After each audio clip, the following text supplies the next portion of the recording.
Our last video for the year is on inverses, and a very special live broadcast today from Mr. Cooper's class, so hopefully the class will remain quiet in the background. Won't you, class? Yeah, there you go. So we're starting our last topic for the year, which is on inverses. So we're going to do 5 graphs here, and we're going to graph their inverses. So let's have a look at this first graph. It's got a 0.13 and a 0.00. So let's mark that in. There we go. So remember, to get an inverse, you swap the x and the y over. So I'm going to mark here, instead of 1, 3, I'm going to mark in the point 3, 1. I might do it in a different colour, just so you can see that clearly. 3, 1.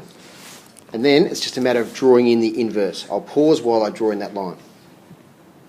So I've drawn in the inverse there now. You can see I've swapped over the 0.13 with 3, 1, and I've constructed a line. Of course, when you swap over 0, 0, swap x and y, it's still 0, 0. Now I've just chosen 2 points there. I could have chosen more points to flip over. But the red line, okay, the red line there is defined as the inverse function to the purple line.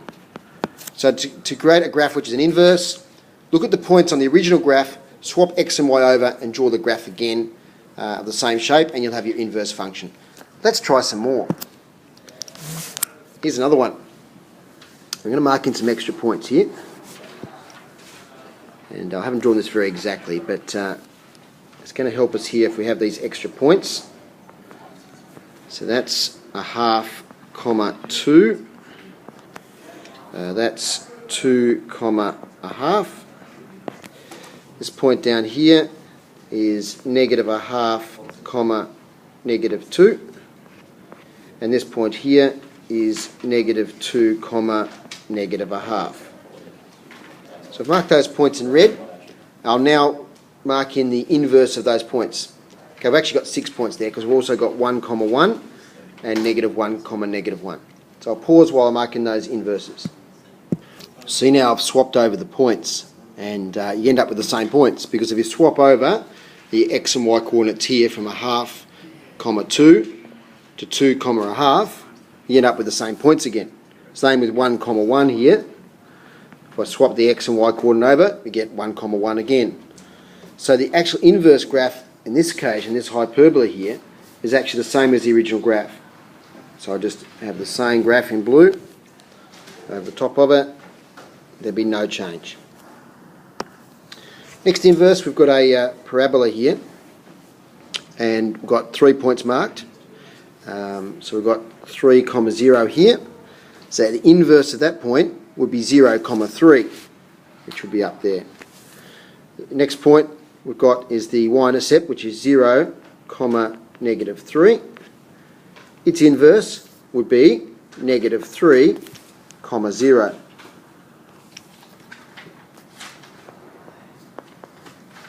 Oops. Be negative 3, 0, which would be over here. My third point, which is negative 3, 0, its inverse will be 0, negative 3. Okay, so I've marked now those inverse points in red, and I've made up a little chart here as well, showing the original points, okay, on the left, and the inverse points on the right. So our strategy here is to swap our x and y over, and then if I we've got this same shape, remember, so it's going to be something like that graph there. That's the inverse graph of the green one. Next graph is a cubic graph. I've got a number of points here, so I'm going to mark the inverse points in red. So our first point, working from left to right, is negative 4, 0. So its inverse will be way down the bottom here.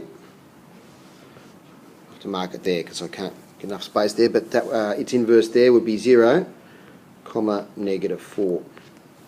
Next point here is negative 2, 3. So its inverse would be 3, negative 2, which is there. Okay? If I mark these as letters, so that's A, inverse there is A, that's point B. Over here, inverse is there for B. Next point is 0, 0. and its inverse is just 0, 0, so it stays where it is. Next point here is 1, negative 2. So its inverse will be negative 2, 1, which will be there. Okay, so that's the D point there. And the last one is 2, 0, which is here, our E point. Its inverse would be 0, 2 over here. So there it is there. That's the E point. Just there. Alright, so we've got all our inverse points there. Now it's a matter of using the same shape and passing through each of those. So there's our A point down here, and it turns at our B point through our C point, D and E point. So the red graph there is the inverse of the green graph. The last inverse graph is a circle. So once again we'll draw our inverse points and I'll label them A, B, C and D. So there's A.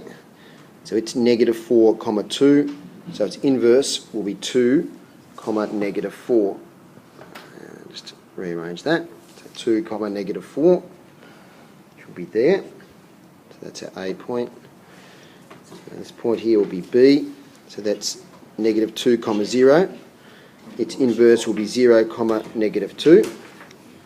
C point here, it's not right on the axis, but you get the idea. It's 0, 2, which corresponds to 2, 0. That's our C point. And our D point up the top here is negative 2, 4, which is the same as 4, negative 2. And there's our new circle. Okay, so it's an inverse of the original circle.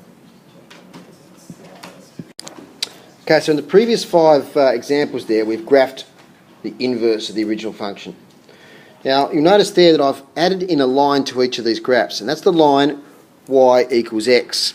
So write that down, y equals x. We know what that line looks like. It's a linear line where the value of y and x are identical. That's why it's passing through 4, 4, 3, 3, 2, 2, 1, 1, etc. Now, if you look at the two graphs here, the inverse function and the original, actually a reflection in that y equals x line.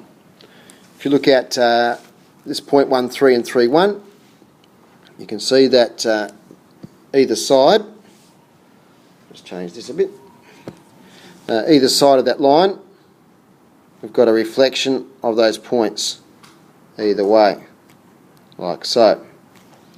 Doesn't matter what point I choose on either the original or the inverse, we're reflecting across that graph y equals x. Same with the other graphs. It's a bit harder to tell, especially with that one, because they're identical, the inverses. Okay, but we're actually reflecting the points across here, and because we're doing that, they end up being the identical points to the originals. Across here and here, for example. Same with this graph. There's our line y equals x. We've got that point there, which is 0, 3, and that point there, 3, 0. Points on the graph reflecting across y equals x. Doesn't matter where we look here and here. Next graph, same sort of thing. If I choose point E and its counterpart on the inverse, it's reflecting across the line y equals x. Pick another point here, the A point, same thing, reflecting. It's more obvious with the circles. You can see there, point C. Once again, all those points here are reflections across y equals x. So the point A, that side, point A, that side. So to sum up, you might like to pause the video here and write this down. The graph of the inverse relation is obtained by reflecting the graph in the line y equals x. Stay tuned, ladies and gentlemen, for our next video where we revisit the vertical line test to see if things are functions. That's all for now. Hope you've enjoyed this presentation.